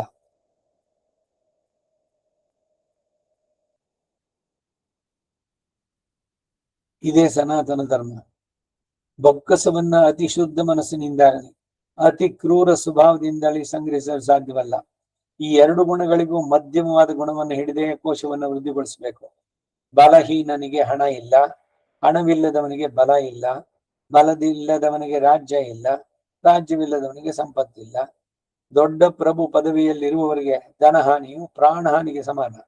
ಆದ್ದರಿಂದ ರಾಜನು ತನ್ನ ಬೊಕ್ಕಸದ ಬಲವನ್ನ ಮಿತ್ರವರ್ಗಗಳನ್ನ ವೃದ್ಧಿಪಡಿಸಬೇಕು. ಬೊಕ್ಕಸವಿಲ್ಲದ ರಾಜನನ್ನ ಅವನ ಪ್ರಜೆಗಳೇ ಅವಮತಿಸ್ತಾರೆ. ಅವನು ಕೊಡತಕ್ಕ ಸ್ವಲ್ಪ ಧನದಲ್ಲಿ ತೃಪ್ತಿ ಇಲ್ಲದೆ ಸೇವಕರು ಕಾರ್ಯ ಉತ್ಸಾಹವನ್ನು ತೋರಿಸರು. ಬೊಕ್ಕಸ ಇಲ್ಲದವನು ಎಂತಹ ಕೆಲಸವನ್ನು ಮಾಡಿದ್ರು ಅದಕ್ಕಾಗಿ ಯಾರೂ ಸಂತೋಷ ಪಡಲಾರರು. ರಾಜನ ಗೌರವಕ್ಕೆ ಅವನ ಸಂಪತ್ತೇ ಮೂಲ ಕಾರಣವಾಗಿರುವುದು.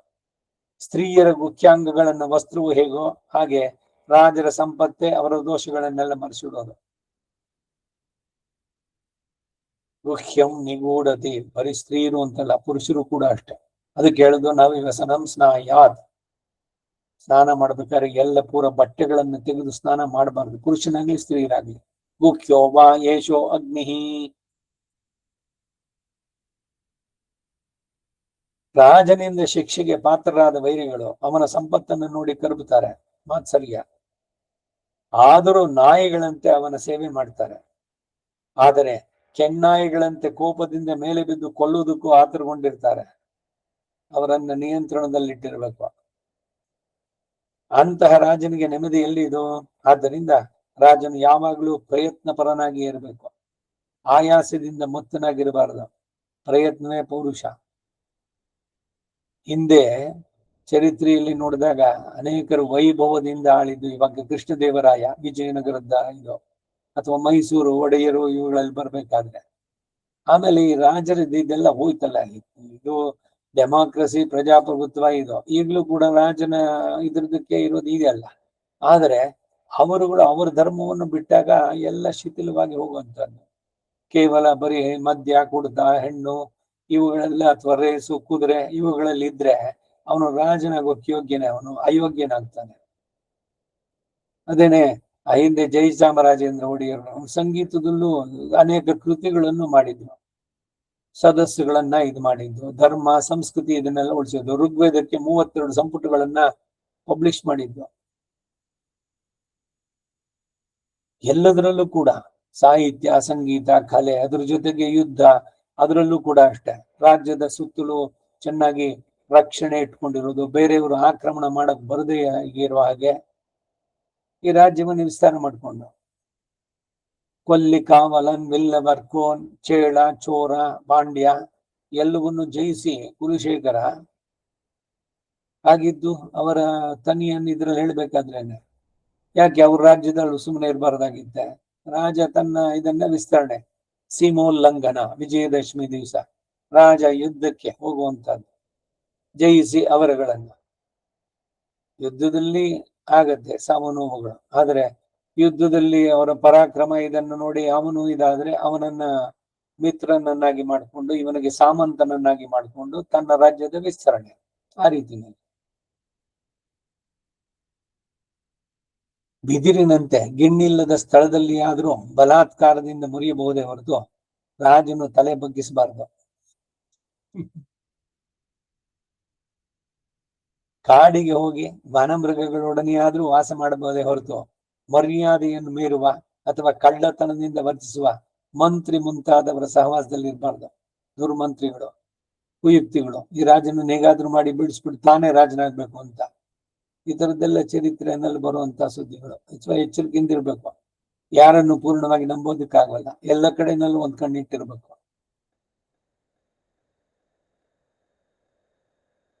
ಕಾಡಿನ ಕಳ್ಳರಿಂದಾದರೂ ಕಷ್ಟ ಕಾಲದಲ್ಲಿ ಸಹಾಯ ಮಾಡಬಲ್ಲ ಜನರನ್ನು ಒದಗಿಸುವುದು ಕಷ್ಟ ಅಲ್ಲ. ಆದರೆ ಮರ್ಯಾದೆ ಇಲ್ಲದ ರಾಜನನ್ನು ಕಂಡರೆ ಎಂತೂರು ಭಯಪಡುತ್ತಾರೆ. ದಯಾ ದಾಕ್ಷಿಣ್ಯವನ್ನರಿಯದೆ ಘೋರ ಕೃತ್ಯಗಳನ್ನು ಮಾಡುವ ಕಳ್ಳರು ಕೂಡ ಮರ್ಯಾದೆ ಇಲ್ಲದ ರಾಜನಲ್ಲಿ ಭಯದಿಂದ ಶಂಕಿಸ್ತಾರೆ. ಆದ್ದರಿಂದ ರಾಜನು ಇತರರ ಮನಸ್ಸನ್ನು ನೋಯಿಸದ ಹಾಗೆ ಮರ್ಯಾದೆಯನ್ನು, ನಿಯತವಾದ ಕಟ್ಟುಪಾಡನ್ನು ದೃಢವಾಗಿ ಕಾಪಾಡಬೇಕು. ಇದೇನೇ ಹೇಳುವುದು, ಲೋಕಕ್ಕೆ ಮರ್ಯಾದೆ, ಲೋಕ ಮರ್ಯಾದೆಯನ್ನ ಮೀರದೆ ನಡೆಯುವಂತಹದ್ದು, ಬಾಳನ್ನ ಸಾಗಿಸೋದು ಅಂತ.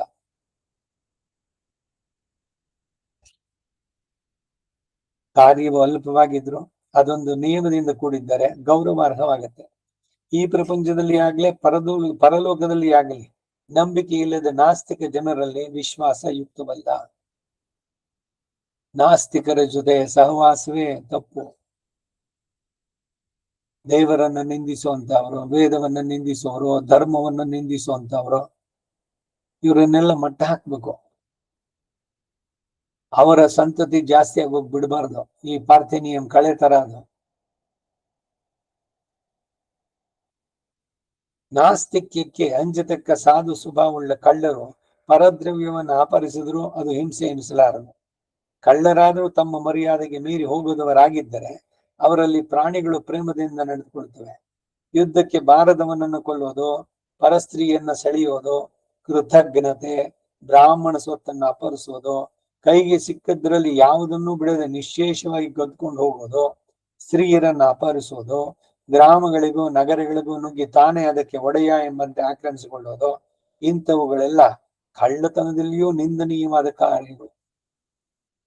ಈಗ ಪರರಾಜ್ಯ ಇನ್ನೊಂದಕ್ಕೆ ಇವನು ಲಗ್ಗೆಯನ್ನ ಇದ್ ಮಾಡಿದ್ರೆ ಅಲ್ಲಿ ಇವನು ಅದನ್ನ ಜಯಿಸಿದ್ರು ಕೂಡ ಆ ಪ್ರಜೆಗಳು ಇವನನ್ನ ರಾಜನಾಗಿ ಗೌರವಿಸ್ಬೇಕು ಅಂತಂದ್ರೆ ಇವನ ಮಿತಿಯನ್ನ ಮೀರಿ ಮಾಡಬಾರದು. ಹಿಂಸೆಯನ್ನಾಗಲಿ ಕೊಲೆ ಇವುಗಳನ್ನೆಲ್ಲ ನಿಷ್ಕಾರಣವಾಗಿ ಅದಾಗಬಾರ್ದು. ಇಂತಹ ಕಾರ್ಯಗಳನ್ನು ಮಾಡುವವನು ದೋಷಕ್ಕೆ ಒಳಗಾಗ್ತಾನೆ. ಆದ್ದರಿಂದ ಕಳ್ಳರು ಕೂಡ ಇಂತಹ ಕಾರ್ಯಗಳನ್ನು ಮಾಡಬಾರ್ದು. ಕಳ್ಳನನ್ನ ಅಡಗಿಸುವುದಕ್ಕಾಗಿ ಅವನಲ್ಲಿ ಮೆಲ್ಲಗೆ ಸ್ನೇಹವನ್ನು ಮಾಡಿಕೊಂಡು ತನ್ನಲ್ಲಿ ಅವನಿಗೆ ನಂಬಿಕೆ ಉಂಟಾಗುವಂತೆ ಮಾಡಿ ಅವನ ಮರ್ಮಗಳನ್ನೆಲ್ಲ ತಿಳಿದುಕೊಂಡ್ರೆ ಅವನು ಕದ್ದು ತಂದನ್ನೆಲ್ಲ ನಿಶ್ಶೇಷವಾಗಿ ತಿದ್ದುಕೊಳ್ಳಬಹುದು ಎಂಬುದೇನೋ ನಿಶ್ಚಯ. ಹೀಗೆ ಕಳ್ಳರೊಡನೆ ವ್ಯವಹರಿಸುವಾಗಲೂ ರಾಜನು ಅವರನ್ನ ನಿಶ್ಶೇಷವಾಗಿ ನಾಶ ಮಾಡಬಾರದು. ಅವರನ್ನ ತನ್ನ ವಶ ಮಾಡಿಕೊಳ್ಳಬೇಕು. ತಾನು ಬಲಿಷ್ಠ ಎಂಬ ಹೆಮ್ಮೆಯಿಂದ ಅಂತವರ ವಿಷಯದಲ್ಲಿ ಕ್ರೂರನಾಗಿರಬಾರದು. ಕಳ್ಳತನದಲ್ಲಿಯೂ ತನಗೆ ಸಿಕ್ಕಿದ್ದನ್ನೆಲ್ಲ ದೋಚಿಕೊಂಡು ಹೋಗದೆ ಅಲ್ಪ ಸ್ವಲ್ಪವನ್ನಾದರೂ ಉಳಿಸಿ ಹೋಗುವುದು ಧರ್ಮ. ಹಾಗೆ ಉಳಿಸಿ ಹೋದವರಿಗೆ ತಮಗೂ ಆಪತ್ತಿನಲ್ಲಿ ಎಲ್ಲವೂ ನಷ್ಟವಾಗದೆ ಉಳಿಯುವಂತಹ ಸಂಭವ ಉಂಟು. ಹಿಂದೆ ನಾನು ಪರಮ ಪೂಜ್ಯ ರಂಗಪ್ರಿಯರ ಜೊತೆನಲ್ಲಿ ಸ್ವಲ್ಪ ಒಡನಾಟ ಹೆಚ್ಚಿಗೆ ಇತ್ತು.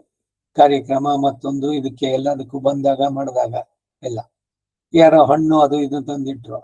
ಅವ್ರೇನ್ ಮಾಡಿದ್ರು, ಅದ್ರಲ್ಲಿ 1, 2, 4 ಹಣ್ಣು ಅದ್ರ ತಟ್ಟೆನಲ್ಲಿ ಬಿಟ್ಬಿಟ್ಟು ಮಿಕ್ಕಿದ್ ಮಾತ್ರ ತಗೊಂಡು ಬೇಕಾಗಿ ಕೊಡ್ತಾ ಇದ್ದಾರೆ ಅಂತ ಅಷ್ಟನ್ನು ಸುರ್ಕೊಂಡು ಹೋಗ್ತಾ ಇರ್ಲಿಲ್ಲ.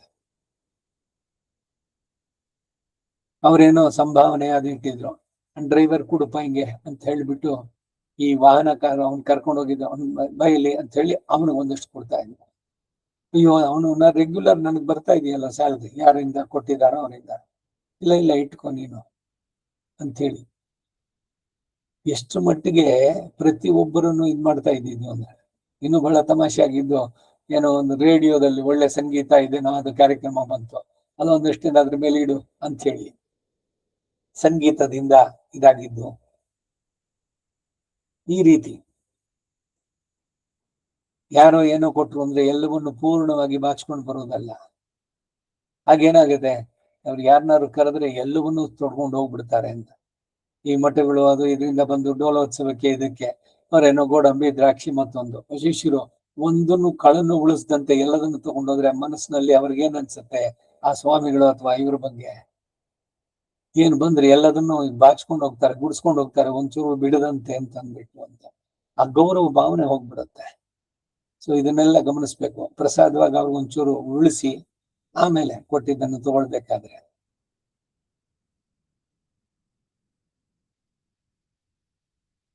ಹಾಗಿಲ್ಲದೆ ನಿಶ್ಶೇಷವಾಗಿ ಗೆಳತನ ಮಾಡೋವನಿಗೆ ತನ್ನ ಸ್ವತ್ತು ನಿಶ್ಶೇಷವಾಗಬಹುದು ಎಂಬ ಭಯ ಯಾವಾಗ್ಲೂ ಇದ್ದೇ ಇರುತ್ತೆ. ಇದು 136ನೇ ಅಧ್ಯಾಯ. ಅಷ್ಟಮೈಷಿ ಸಮೇತ ಕೃಷ್ಣಾಯ ಪರಬ್ರಹ್ಮಣೇ ನಮಃ. 33ನೇ ಅಧ್ಯಾಯ. ಮುಂದಿಂದು 134. ಭೀಷ್ಮ ಯುಧಿಷ್ಠಿನಿಗೆ ಬಲವನ್ನ ಪ್ರಶಂಸಿಸಿ ಪಾಪ ಕಾರ್ಯಗಳಿಗೆ ಪರಿಹಾರ ಉಪಾಯಗಳನ್ನು ತಿಳಿಸಿದ್ದು. ಅಷ್ಟಮೈಷಿ ಸಮೇತ ಕೃಷ್ಣಾಯ ಪರಬ್ರಹ್ಮಣೇ ನಮಃ. ಹೇ ಯುಧಿಷ್ಠಿರ, ಇದೇ ವಿಷಯದಲ್ಲಿ ಒಂದು ಹಳೆಯ ಇತಿಹಾಸವನ್ನ ನಿರ್ದೇಶಿಸ್ತಾರೆ. ಇದಕ್ಕೆ ನಿದರ್ಶನವಾಗಿ ಕಾಮಂದಕ ಮುನಿ ವಚನವನ್ನ ಪೂರ್ವಿಕರು ಹೇಳ್ತಾರೆ. ಅದರ ಅರ್ಥ ಏನು ಅಂದ್ರೆ, ಪ್ರಾಜ್ಞನಾದ ಕ್ಷತ್ರಿಯನಿಗೆ ಧರ್ಮ ಅರ್ಥಗಳೆರಡೂ ಕೂಡ ಪ್ರತ್ಯಕ್ಷ ಧರ್ಮಗಳೇ. ಆದ್ದರಿಂದ ಯಾವ ಕಾರ್ಯವನ್ನು ಮಾಡುವಾಗಲೂ ಕೂಡ ಧರ್ಮ ಅಧರ್ಮದ ವಿವೇಚನೆಯನ್ನ ಮಾಡಿ ಧರ್ಮ ವಿರೋಧವಿಲ್ಲದಂತೆ ಕೆಲಸ ನಡೆಸಬೇಕು. ಈ ರಾಜರುಗಳಿಗೆಲ್ಲ ರಾಜ ಗುರುಗಳಾಗಿರ್ತಾ ಇದ್ದಿದ್ದೆಲ್ಲ ಮಹರ್ಷಿಗಳು ಬೇರೆ ಬೇರೆ. ಕಾಡಿನಲ್ಲಿ ಇರ್ತಾ ಇದ್ರು. ಅವರು ಏನು ಅರಮನೆಯಲ್ಲೇ ನಿನ್ಗೊಂದು ದೊಡ್ಡ ಇದು ಅಥವಾ ನಿನಗೆ ಸಪರೇಟ್ ಒಂದು ಚಿಕ್ಕ ಪುಟ್ಟ ಅರಮನೆನೇ ಮಾಡ್ಕೊಟ್ಬಿಡ್ತೀನಿ, ಇಲ್ಲೇ ಇದ್ದು ಬಿಡು. ರಾಜನಿಗೆ ಏನೇನ್ ಭೋಗಗಳು ಅದೆಲ್ಲ ಅವನಿಗೂ ಇವೆಲ್ಲ ಮಾಡ್ತಿರ್ಲಿಲ್ಲ ಹಿಂದೆ. ಅವನು ನಿಜವಾದ ಸನ್ಯಾಸಿ ಆಗಿದ್ರೆ ಅವನು ಹೇಳ್ತಾ ಇದ್ದ, ಅಯ್ಯೋ ಇದೆಲ್ಲ ಬೇಡ ನನಗೆ, ಈ ಸುಖ ಭೋಗಗಳು ಇದೆಲ್ಲ ಬಿಟ್ಟು ನನ್ನ ಅಧ್ಯಾತ್ಮದ ಸಾಧನೆ, ನೀನ್ ನನ್ನನ್ನ ಗುರುವಾಗಿ ತಗೊಂಡೆ, ನಾನು ಹೇಳ್ತೀನಿ ನಿನ್ಗೆ. ಹಾಗೆ ಇದ್ದಂತ ಋಷಿ ಏನ್ ಮಾಡ್ತಾನೆ, ರಾಜ ಬಂದು ನಮಸ್ಕರಿಸ್ಬಿಟ್ಟು ನಾನೇನೋ ಒಂದಷ್ಟು ಟ್ಯಾಕ್ಸ್ ಕಂದಾಯ ಜಾಸ್ತಿ ಮಾಡ್ಬೇಕು ಅಂತಿದ್ದಾನೆ ಅಂತಂದ್ರೆ ನೀ ಮಾಡ್ತಾ ಇರೋದು ತಪ್ಪು ಅಂತ ಧೈರ್ಯವಾಗಿ ಹೇಳ್ತಿದ್ದ. ಯಾಕೆಂದ್ರೆ ಅವನ ಆಬ್ಲಿಗೇಷನ್ ಏನಿಲ್ಲ ಇವನಿಗೆ. ಹೀಗೆ ಕಡೆಗೇನು ಅಂತಂದ್ರೆ ರಾಜ್ಯಭಾರ ನಡೆಸೋದು ರಾಜನ ಅಂದ್ರೆ ರಾಜ ಅಲ್ಲ, ರಾಜ ಗುರುವಿನ ಆದೇಶವನ್ನು ಇವನು ಮೀರ್ತಾ ಇರ್ಲಿಲ್ಲ. ಕಡೆಗೆ ಧರ್ಮವೇ ರಾಜ್ಯವನ್ನ ಆಳ್ತಾ ಇದ್ದಿದ್ದು. ಆ ರೀತಿ ನಡೆದಂತ ರಾಜ್ಯಗಳು ಸುಭಿಕ್ಷವಾಗಿ ಸಂಪನ್ಮೂಲವಾಗಿ ಎಲ್ಲ ಚೆನ್ನಾಗಿ ಇರ್ತಾ ಇದ್ದಿದ್ದು. ಯಾವಾಗ ರಾಜನು ಲೋಭದಲ್ಲಿ ಪರಿವರ್ತಿಸಿದೆ, ಆ ರಾಜಗುರುವಾದವನು ರಾಜನಿಂದ ಬಹುಮಾನವ ಮತ್ತೊಂದು ಇನ್ನೊಂದು ಸಿಗತ್ತೆ ಅಂತ ಹೇಳಿ ಬಯಸ್ದೆ, ಅವನಿಗೇನ್ ಬೇಕು, ಕಾಡಿನಲ್ಲಿ ಹಣ್ಣು ಹಂಪಲು ಇವುಗಳು ಯಥೇಚ್ಛವಾಗಿ ಸಿಗತ್ತೆ, ಅದರಲ್ಲಿ ಅವನ ಜೀವನ. ಈ ರಾಜಭೋಗಗಳು, ಈ ಸುಪ್ಪತ್ತು ಇದು ಇವೆಲ್ಲ ಬೇಕಿತ್ತ, ರತ್ನ ಕಂಬಳಿ ಲಕ್ಸುರೀಸು ಇವೆಲ್ಲ ಅವನು ಬಯಸಿದ್ನ. ಹೀಗೆ ಧರ್ಮ ನಡೆಸೋದ ರಾಜ್ಯಭಾರ ನಡೆದು ಅಂದ್ರೆ ಹಾಗೆ. ಧರ್ಮಕ್ಕೆ ಹೆದರಿ ಅದಕ್ಕೆ ತನ್ನ ರಾಜಗುರುಗಳ ಆದೇಶವನ್ನ ಯಾರು ಉಲ್ಲಂಘಿಸ್ತಾ ಇರಲಿಲ್ಲ. ಧರ್ಮಗಳ ಫಲಗಳನ್ನ ಕುರಿತ ಉಪದೇಶಗಳೆಲ್ಲ ಪರೋಕ್ಷಗಳಲ್ಲದೆ ಯಾರಿಗೂ ಪ್ರತ್ಯಕ್ಷವಲ್ಲ. ಧರ್ಮಗಳ ಫಲಾಫಲಗಳನ್ನು ಯಾವನು ಯಾವ ಕಾಲದಲ್ಲಿಯೋ ವೃಕ್ಷದೊಳಗಣ ಫಲಗಳನ್ನ ಹೇಗೋ ಹಾಗೆ ಇದರಿಗೆ ನೋಡಿ ತಿಳಿಯಲಾರ. ಇವೆಲ್ಲ ಅದೃಷ್ಟವಾಗಿ ಬರೋದು. ಏನೋ ಒಂದು ಹೋಮಾನೋ ಮತ್ತೊಂದು ಮಾಡಿದ್ರೆ ಏನ್ ಇಮಿಡಿಯೇಟ್ ಆಗಿ ಏನಾದ್ರು ಸಿಗುತ್ತೋ. ಈಗ ಡಾಕ್ಟರ್ ಹತ್ರ ಹೋದ್ರಿ, ಅವ್ರು ಮೆಡಿಸಿನ್ ಕೊಟ್ರು, ಇಲ್ಲ ಸರ್ಜರಿ ಏನೋ ಮಾಡಿದ್ರು, ನಿಮ್ಗೆ ಆ ಗುಣ ಪ್ರತ್ಯಕ್ಷವಾಗಿ ಕಾಣಿಸುತ್ತೆ, ಗುಣವಾಯ್ತು, ಆ ರೋಗದಿಂದ ಬಿಡುಗಡೆ. ಇದು ಪ್ರತ್ಯಕ್ಷವಲ್ಲ. ಸಂವತ್ಸರಮೇ ತದ್ಕರ್ಮ ಫಲಂ ಮಾಸೌ ನಿಯಮ ಸಾಹಸೇನಾ. ವೇದದಲ್ಲಿ ಹೇಳುತ್ತೆ, ಒಂದು ಸತ್ಕಾರ್ಯ ಶಾಸ್ತ್ರೋಕ್ತವಾಗಿ ನಡೆದ್ರೆ ಅದರ ಫಲ ಆ ಕುಟುಂಬಕ್ಕೆ 1 ವರ್ಷ ಕೂಡ ಇರುತ್ತೆ ಅಂತ. ಅವರಿಗೆ ಅದು ಅದೃಷ್ಟ, ಪ್ರತ್ಯಕ್ಷವಾಗಿ ಕಾಣದೇ ಇರುವಂತಹದ್ದು. ಆದ್ದರಿಂದ ಯಾವನೇ ಆದ್ರೂ ಕೂಡ ವಿದ್ಯೆ, ಕುಲ, ಮಿತ್ರರು, ಬುದ್ಧಿ, ಧೈರ್ಯ, ಅರ್ಥ, ತಪಸ್ಸು, ಸಂಗಡಿಗರು, ಪೌರುಷ, ದೈವ ಎಂಬ 10 ಬಗೆಯ ಬಲವನ್ನು ಸಾಧಿಸಲು ಯತ್ನಿಸಬೇಕು. ನೋಡಿ, ಯಾರೇ ಆದ್ರೂ ಕೂಡ ಇದೆಲ್ಲ ಮಾಡ್ಬೇಕಾದ್ದು. ವಿದ್ಯೆ, ಕುಲ, ಮಿತ್ರರು, ಬುದ್ಧಿ, ಧೈರ್ಯ, ಅರ್ಥ ಅಂದ್ರೆ ಹಣ, ತಪಸ್ಸು, ಸಂಗಡಿಗರು, ಪೌರುಷ, ದೈವ ಎಲ್ಲವನ್ನು, ಈ ಬಲವನ್ನ ಸಾಧಿಸಲು ಯತ್ನಿಸಬೇಕು. ಬಲವಂತನಿಗೆ ಎಲ್ಲವೂ ಸ್ವಾಧೀನವೇ. ಬಲಾಢ್ಯನ ಐಶ್ವರ್ಯವನ್ನು, ಸೇನಾ ಬಲವನ್ನು, ಅಮಾತ್ಯರನ್ನು ಸುಲಭವಾಗಿ ಪಡೆಯಬಲ್ಲ. ಹಣವಿಲ್ಲದವನು ಅಧಃಪತಿತ, ಕೆಳಗೆ ಬೀಳ್ತಾನೆ. ಬಲಿಷ್ಠನಿಗೆ ಅಲ್ಪವಾದದ್ದೆಲ್ಲ ಎಂಜಲಿಗೆ ಸಮಾನ. ಹಲವು ಕಾರ್ಯಗಳನ್ನು ಮಾಡಿದ್ರು ಅವನಲ್ಲಿ ಭಯದಿಂದ ಯಾರು ಏನನ್ನೂ ಮಾಡಲಾರು. ಪೌರುಷ, ಅವನ ಪರಾಕ್ರಮ. ಸತ್ಯವನ್ನು ಮೀರದ ಧರ್ಮ, ಬಲ ಎಂಬ ಈ 2 ಮನುಷ್ಯನನ್ನ ಮಹಾ ಭಯದಿಂದ ರಕ್ಷಿಸಬಲ್ಲದು. ಇವೆರಡರಲ್ಲಿ ಧರ್ಮಕ್ಕಿಂತಲೂ ಬಲವೇ ಮೇಲು ಎಂದು ನನ್ನ ಅಭಿಪ್ರಾಯ. ಧರ್ಮವು ಬಲದಿಂದ ಸಾಧಿಸಲ್ಪಡುವಂತಹದ್ದು. ಜಂಗಮ ಪ್ರಾಣಿಗಳಿಗೆ ಭೂಮಿಯು ಹೇಗೋ ಹಾಗೆ ಧರ್ಮಕ್ಕೆ ಬಲವೇ ಆಧಾರ. ಹೊಗೆಯು ಗಾಳಿಯ ಅಧೀನವಾಗಿರುವಂತೆ ಧರ್ಮವು ಬಲಕ್ಕೆ ಒಳಪಟ್ಟಿದೆ. ಲತೆಯು ಯಾವಾಗಲೂ ಮರವನ್ನ ಹಿಡಿದು ಮೇಲೆ ಇರುವಂತೆ ಧರ್ಮವು ಬಲವನ್ನ ಆಶ್ರಯಿಸಿ ಮೇಲೆ ಇರುತ್ತೆ. ಸುಖ ಎಂಬುದು ಭೋಗಿಗಳ ವಶವಾಗಿರುವಂತೆ ಧರ್ಮವು ಬಲಶಾಲಿಗಳ ಕೈಯಲ್ಲಿದೆ. ಬಲಶಾಲಿಗಳಿಗೆ ಅಸಾಧ್ಯವಾದುದೊಂದೂ ಇಲ್ಲ. ಬಲಾಢ್ಯನು ಎಲ್ಲವನ್ನೂ ಜಯಿಸಿದವನೇ. ಬಲಹೀನನು ದುರಾಚಾರ ದೋಷದಿಂದ ತಪ್ಪಿಸಿಕೊಳ್ಳಲಾರ. ಅವನನ್ನು ಕಂಡ್ರೆ ತೋಳವನ್ನು ಕಂಡಂತೆ ಎಲ್ಲರೂ ಭಯದಿಂದ ನಡೆಯುತ್ತಾರೆ. ಹಣವನ್ನ ಕಳೆದುಕೊಂಡವರು ಅವಮಾನಕ್ಕೂ ಕಷ್ಟಗಳಿಗೂ ಒಳಗಾಗ್ತಾರೆ. ಅವಮಾನಿತನ ಜೀವನ ಮರಣಕ್ಕೆ ಸಮಾನ. ದುರ್ಮಾರ್ಗಿಯು ಬಂಧುಗಳಿಂದಲೂ ನಿರಾಕೃತನಾಗಿ ಎಲ್ಲಾ ಜನರ ವಾಗ್ಬಾಣಗಳಿಂದ ನೊಂದು ಪರಿತಪಿಸ್ತಾನೆ. ಅಧರ್ಮ ಪ್ರವರ್ತಕರು ತಮ್ಮ ಪಾಪವನ್ನು ಕಳೆದುಕೊಳ್ಳುವ ಮಾರ್ಗ ಏನೆಂಬುದನ್ನ ಆಚಾರ್ಯರು ಹೀಗೆಂದು ಹೇಳ್ತಾರೆ. ಅಂತವರು ವೇದ ವಿದ್ಯೆಯನ್ನ ಆದರದಿಂದ ಕಲಿಯಬೇಕು, ಬ್ರಾಹ್ಮಣರನ್ನ ಉಪಾಸಿಸಬೇಕು, ಸಜ್ಜನರನ್ನ ಒಳ್ಳೆಯ ಮಾತುಗಳಿಂದಲೂ ನಡತೆಗಳಿಂದಲೂ ಸಂತೋಷಗೊಳಿಸಿ ಅವರ ಅನುಗ್ರಹವನ್ನು ಪಡಿಬೇಕು, ಉದಾರ ಮನಸ್ಸುಳ್ಳವರಾಗಿರ್ಬೇಕು, ಉತ್ತಮ ಕುಲದಲ್ಲಿ ವಿವಾಹ ಮಾಡಿಕೊಳ್ಳಬೇಕು, ತನ್ನ ದೋಷಗಳನ್ನು ತಾನೇ ಹೇಳಿಕೊಳ್ಳುತ್ತಾ ಇತರರ ಗುಣಗಳನ್ನು ಹೊಗಳ್ತಾ ಇರಬೇಕು, ನೈತ್ಯಾನುಸಂಧಾನ, ಸ್ನಾನ ಆಚಮನಾದಿ ಕಾರ್ಯಗಳನ್ನ ನಿರತನಾಗಬೇಕು, ಹೆಚ್ಚಾಗಿ ಮಾತನಾಡಬಾರದು, ಬ್ರಾಹ್ಮಣರನ್ನ ಕ್ಷತ್ರಿಯರನ್ನ ಸಾಹಸ ಕಾರ್ಯಗಳಿಂದ ಸೇವೆ ಮಾಡಬೇಕು, ಲೋಕದ ಎಲ್ಲರೂ ತನ್ನನ್ನ ನಾನಾ ವಿಧವಾಗಿ ಅವಹೇಳನ ಮಾಡಿದ್ರು ಅದನ್ನು ಲಕ್ಷ್ಯ ಮಾಡದೆ ಮೇಲೆ ಹೇಳಿದಂತೆ ಆಚಾರಶೀಲನಾಗಿದ್ದ ಪಕ್ಷದಲ್ಲಿ ಪಾಪ ವಿಮುಕ್ತನಾಗಿ ಕೊನೆಗೆ ಜನರಲ್ಲಿ ಗಣ್ಯತೆಗೆ ಬರ್ತಾನೆ. ಆಮೇಲೆ ಸುಖವಾಗಿ ಹಣವನ್ನ ಸಂಪಾದಿಸಿ ಅನುಭವಿಸಬಹುದು. ಒಳ್ಳೆಯ ನಡತೆಯಿಂದ ತನ್ನನ್ನು ರಕ್ಷಿಸಿಕೊಳ್ಳಬಹುದು. ಲೋಕದಲ್ಲಿ ಗೌರವನ್ನ ಇಹಾಪರಗಳೆರಡರಲ್ಲೂ ಕೂಡ ಒಳ್ಳೆಯ ಫಲವನ್ನ ಪಡಿಬಹುದು. ಇವೆಲ್ಲ ಯಾರಿಗೆ? ಆಚಾರಶೀಲನಾಗಿದ್ದು ಧರ್ಮ, ದೇವರು, ಭಾಗವತರು ಇವರಲ್ಲಿ ಭಕ್ತಿ ಶ್ರದ್ಧೆ ಉಳ್ಳವನಾದವನು, ಅವನಿಗೆ ಇವೆಲ್ಲ ಉಂಟಾಗತ್ತೆ ಅಂತಾರೆ. ಇಲ್ಲಿಗೆ 134ನೇ ಅಧ್ಯಾಯ ಅಷ್ಟಮೈಷಿ ಸಮೇತ ಶ್ರೀಕೃಷ್ಣಾಯ ಪರಬ್ರಹ್ಮಣೇ ನಮಃ. 135ನೇ ಅಧ್ಯಾಯ. ಕಳ್ಳನಾಗಿದ್ರು ಅವನ ಶಾಸ್ತ್ರ ಮರ್ಯಾದೆಗಳನ್ನು ಅನುಸರಿಸ್ತಾ ಇದ್ರೆ ಸದ್ಗತಿಯನ್ನೇ ಹೊಂದುತ್ತಾನೆ ಅನ್ನೋದಕ್ಕೆ ನಿದರ್ಶನವಾಗಿ ಭೀಷ್ಮ ಯುಧಿಷ್ಠಿರನಿಗೆ ಕಾಪಶ್ಯನ ಚರಿತ್ರೆಯನ್ನು ವಿವರಿಸಿದ್ದು. ಕಳ್ಳನಾದರೂ ಮನುಷ್ಯನು ತನ್ನ ಮರ್ಯಾದೆಯನ್ನು ಕಾಪಾಡಿಕೊಂಡಿದ್ದ ಪಕ್ಷದಲ್ಲಿ ಅವನು ಸಿದ್ಧಿಯನ್ನು ಪಡೆಯುವನು ಎಂಬುದಕ್ಕೆ ಉದಾಹರಣವಾಗಿ ಪೂರ್ವಿಕರು ಒಂದು ಇತಿಹಾಸವನ್ನು ಹೇಳ್ತಾರೆ. ಹಿಂದೆ ಕಾಪಶ್ಯ ಎಂಬ ಬೇಟೆಗಾರನೊಬ್ಬ ಕಳ್ಳತನದಿಂದಲೇ ಸಿದ್ಧಿಯನ್ನು ಪಡೆದಿದ್ದ. ಅವನು ಕ್ಷತ್ರಿಯನಿಂದ ಒಬ್ಬ ಬೇಡತಿಯಲ್ಲಿ ಜನಿಸಿದವನು. ಅವನು ಕ್ಷತ್ರ ಧರ್ಮವನ್ನು ಹಿಡಿದು ಧನುರ್ವಿದ್ಯೆಯಲ್ಲಿ ನಿಪುಣನಾಗಿ ಬುದ್ಧಿವಂತನು, ಶೂರನು, ವಿದ್ಯಾವಂತನು ಆಗಿದ್ದ. ಅವನು ಕ್ಷತ್ರಿಯಂತೆ ಕೊಲೆಗೆಲಸವನ್ನೇ ಮಾಡ್ತಾ ಇದ್ರು ಕೂಡ ಕ್ರೂರ ಸ್ವಭಾವ ಇಲ್ಲದೆ ಆಶ್ರಮವಾಸಿಗಳ ಧರ್ಮವನ್ನು ಅನುಸರಿಸುತ್ತಾ ಬ್ರಾಹ್ಮಣರಿಗೆ ಹಿತನಾಗಿ ಹಿರಿಯರನ್ನು ಪೂಜಿಸ್ತಾನೆ. ಹಗಲು ರಾತ್ರಿ ಅರಣ್ಯದಲ್ಲಿ ಕಾಡು ಮೃಗಗಳನ್ನ ಬೇಟೆಯಾಡ್ತಾನೆ. ಮೃಗ ಜಾತಿಗಳ ಲಕ್ಷಣಗಳನ್ನೆಲ್ಲ ತಿಳಿದು ನಿಷಾದ ಜಾತಿಯಲ್ಲಿ ತಾನು ಪ್ರಮುಖ ಎನಿಸಿದ್ರು ಅವನು ವನ ಪ್ರದೇಶಗಳನ್ನೆಲ್ಲ ಚೆನ್ನಾಗಿ ಬಲ್ಲ. ಪಾರಿಯಾತ್ರ ಎಂಬ ಪರ್ವತದ ಪ್ರದೇಶಗಳಲ್ಲಿಯೇ ಸದಾ ಸಂಚಾರ ಮಾಡ್ತಾ ಇದ್ದ. ಅವನು ಎಲ್ಲ ವರ್ಣ ಧರ್ಮಗಳನ್ನು ತಿಳಿದಿದ್ದ. ಅವನು ಬಿಟ್ಟ ಬಾಣಗಳೊಂದು ವಿಫಲವಾಗ್ತಾ ಇರಲಿಲ್ಲ. ದೃಢವಾದ ಆಯುಧಗಳನ್ನು ಉಳ್ಳವನು, 100 ಸೈನ್ಯಗಳನ್ನ ಏಕಾಂಗಿಯಾಗಿ ಭೇದಿಸಬಲ್ಲ. ಅವನು ಅರಣ್ಯದಲ್ಲಿ ಇದ್ಕೊಂಡೆ ವೃದ್ಧರಾದ ತನ್ನ ತಂದೆ ತಾಯಿಯರನ್ನು ಉಪಚರಿಸುತ್ತಾ ಅವರಿಗೆ ಉತ್ತಮವಾದ ಮದ್ಯ ಮಾಂಸಗಳನ್ನ, ಗೆಡ್ಡೆ ಗೆಣಸು, ಹಣ್ಣು ಹಂಪಲುಗಳನ್ನ ಒದಗಿಸಿ ತಂದು ಕೊಡ್ತಾನೆ. ಮತ್ತು ಅವನ ಅರಣ್ಯವಾಸಿಗಳಾದ ಸನ್ಯಾಸಿಗಳನ್ನು, ಬ್ರಾಹ್ಮಣರನ್ನು ರಕ್ಷಿಸುತ್ತಾ ಅವರಿಗಾಗಿಯೇ ವನ ಮೃಗಗಳನ್ನು ಕೊಂದು ತರ್ತಾ ಇದ್ದ. ಬೇಟೆಗಾರನು ತಂದಿಟ್ಟ ಆಹಾರ ಎಂದು ಅದನ್ನು ಯಾರಾದರೂ ಒಲ್ಲದ ಪಕ್ಷದಲ್ಲಿ ಆತನು ರಹಸ್ಯವಾಗಿ ತಾನು ಬೆಳಗ್ಗೆ ಮಾಂಸವನ್ನು ತಂದು ಅವರವರ ಮನೆಗಳಲ್ಲಿ ಇಟ್ಟು ಹೋಗ್ತಾ ಇದ್ದ.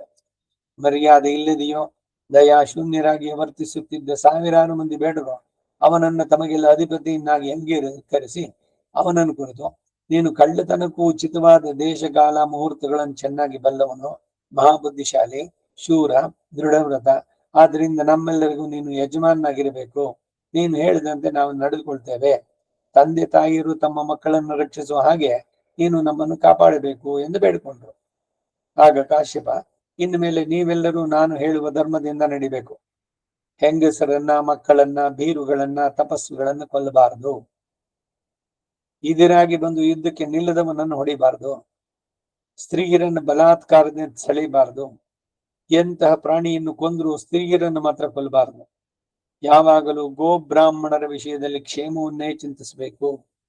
ಅವರ ಕ್ಷೇಮಕ್ಕಾಗಿ ಕೆಲವು ವೇಳೆ ನೀವು ಯುದ್ಧವನ್ನು ಮಾಡಬೇಕಾಗತ್ತೆ. ಪೈರುಗಳನ್ನು ಕೆಡಿಸಬಾರದು. ದೇವತೆಗಳಿಗೂ, ಪಿತೃಗಳಿಗೂ, ಅತಿಥಿಗಳಿಗೂ ಪೂಜಾದಿಗಳು ಸಲ್ಲತಕ್ಕ ಶುಭ ಕಾರ್ಯಗಳಿಗೆ ನೀವು ಭಂಗವನ್ನು ತಂದಿಡಬಾರದು. ಎಲ್ಲ ಪ್ರಾಣಿಗಳಲ್ಲಿ ಬ್ರಾಹ್ಮಣನು ಉತ್ತಮ ಎನಿಸೋದ್ರಿಂದ ಅಂತಹ ಸಾಧುಗಳಾದ ಬ್ರಾಹ್ಮಣರ ಕಷ್ಟಗಳನ್ನು ತಪ್ಪಿಸಲು ಯತ್ನಿಸಬೇಕೇ ಹೊರತು ಅವರಿಗೆ ನೀವು ಕೇಡನ್ನು ಮಾಡಬಾರದು. ಅವರನ್ನು ಎಲ್ಲ ವಿಧದಿಂದಲೂ ಪೂಜಿಸಬೇಕು. ಬ್ರಾಹ್ಮಣರ ಕೋಪಕ್ಕೆ ಯಾರು ಗುರಿಯಾಗ್ತಾರೋ ಅಂತವರಿಗೆ ಭಂಗ ಉಂಟಾಗುವುದು ನಿಶ್ಚಯ. 3 ಲೋಕಗಳಲ್ಲಿ ಯಾರು ಅವರನ್ನು ರಕ್ಷಿಸಲಾರರು. ಬ್ರಾಹ್ಮಣರನ್ನ ಅವಮಾನಗೊಳಿಸಿ ಅವರಿಗೆ ಕೇಡನ್ನು ಬಯಸುವವನಿಗೆ ಸೂರ್ಯೋದಯದ ಮುಂದೆ ಕತ್ತಲೆ ಹೇಗೋ ಹಾಗೆ ನಾಶವು ಸಿದ್ಧವಾದದ್ದು.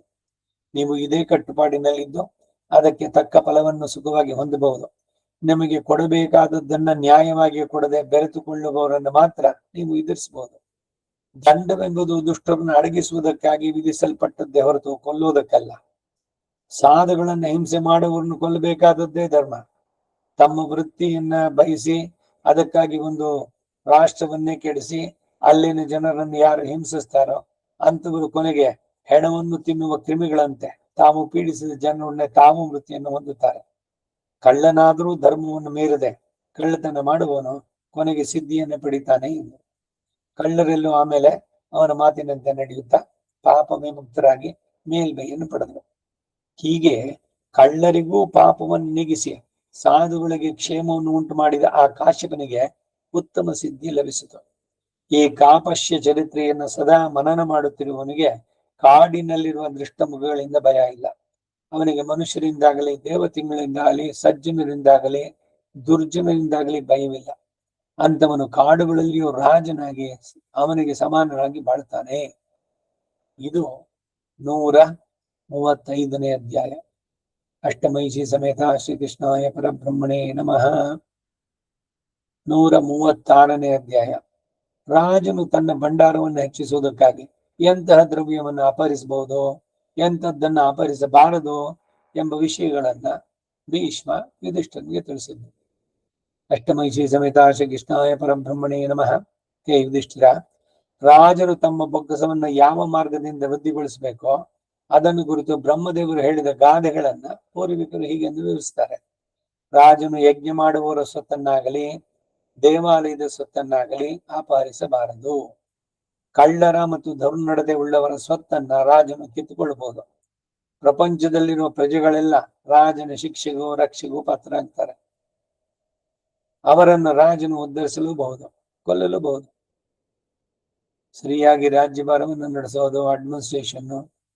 ಈಗ ಆ ಯೋಗಿ ಅವನ್ ಮಾಡ್ತಾ ಇರೋದು, ಆ ಬುಲ್ಡೋಸರು ಮತ್ತೊಂದು ತರೋದು, ಅಧರ್ಮಿಗಳು ಹುಟ್ಟು ಅಡಗಿಸ್ಬೇಕು.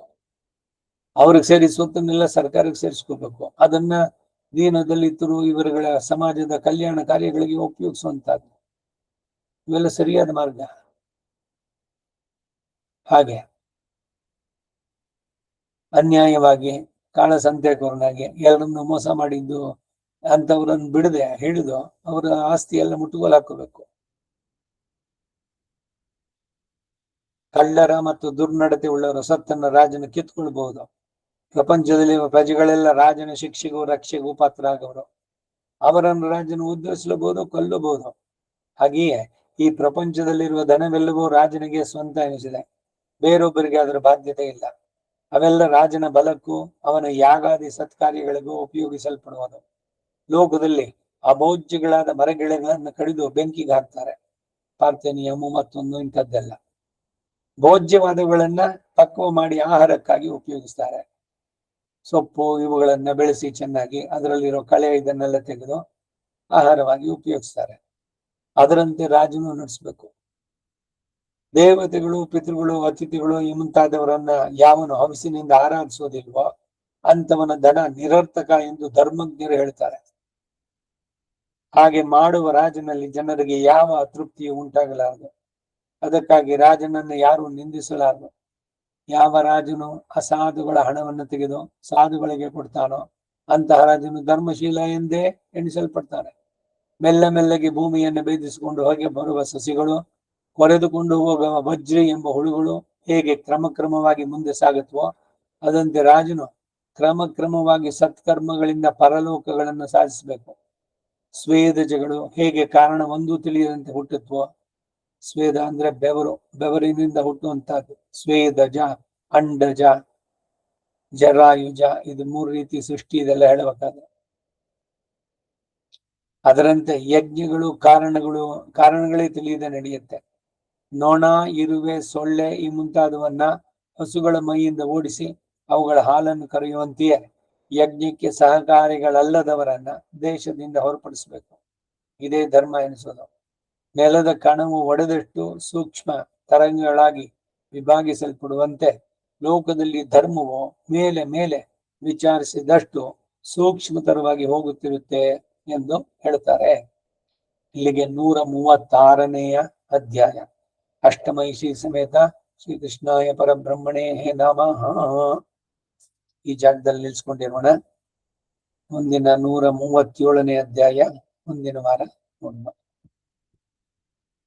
ವಸುದೇವ ಸುತಂ ದೇವಂ ಕಂಸ ಚಾಣೂರಮರ್ದನಂ ದೇವಕೀ ಪರಮಾನಂದಂ ಕೃಷ್ಣಂ ವಂದೇ ಜಗದ್ಗುರುಂ. ಕವಿತಾರ್ಕಿಕ ಸಿಂಹಾಯ ಕಲ್ಯಾಣ ಗುಣಶಾಲಿನೇ ಶ್ರೀಮತೆ ವೆಂಕಟೇಶಾಯ ವೇದಾಂತ ಗುರವೇ ನಮಃ. ವಾದಿದ್ವಿಪಶಿರೋ ಭಂಗ ಪಂಚಾನ್ನ ಪರಾಕ್ರಮಃ ಶ್ರೀಮಾನ್ ವೆಂಕಟನಾಥಾರ್ಯಶ್ಚಿರಂ ವಿಜಯತಾಂ ಭುವಿ. ಶ್ರೀಮತೆ ನಿಗಮಾಂತ ಮಹಾದೇಶಿಕಾಯ ನಮಃ. ಸರ್ವಂ ಶ್ರೀ ವಾಸುದೇವ